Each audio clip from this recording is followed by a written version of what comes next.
സൗദിയിലെ തബൂക്കിൽ പ്രധാന പാതകളുടെ അറ്റകുറ്റപ്പണികൾ പൂർത്തിയായി. നഗരവികസനത്തിന്റെ ഭാഗമായാണ് മുനിസിപ്പാലിറ്റിയുടെ കീഴിൽ പദ്ധതി. മികച്ച കാലാവസ്ഥ ആസ്വദിക്കാൻ നിരവധി സന്ദർശകരും തബൂക്കിലേക്ക് എത്തുന്നുണ്ട്. ഗതാഗതക്കുരുക്ക് പരിഹരിക്കുന്നതിനും റോഡ് സുരക്ഷ ഉറപ്പുവരുത്താനും നഗരഭംഗി മികച്ചതാക്കുന്നതിനുമാണ് റോഡുകളുടെ അറ്റകുറ്റപ്പണി. 30,000 ചതുരശ്ര മീറ്റർ റോഡുകളുടെ ജോലികളാണ് മുനിസിപ്പാലിറ്റിയുടെ കീഴിൽ പൂർത്തിയാക്കിയത്.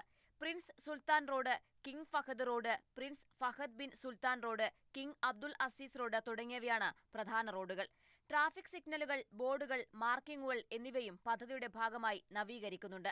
അൽ റൗദ, അൽ നഹ്ദ, അൽ ഖാദിസിയ, അൽ വുറൂദ് തുടങ്ങിയ റോഡുകളിലാണ് പദ്ധതി പ്രകാരം നിർമ്മാണ പ്രവർത്തനങ്ങൾ പുരോഗമിക്കുന്നത്. പ്രധാന റോഡുകൾക്കിടയിലുള്ള ഗതാഗതം സുഗമമാക്കുന്നതിന് സഹായകമാകുന്നതാണ് പദ്ധതി. മികച്ച ശീതകാലം ആസ്വദിക്കാൻ നിരവധി സന്ദർശകർ നഗരത്തിലേക്ക് എത്തുന്നുണ്ട്. Media 1, Jeddah.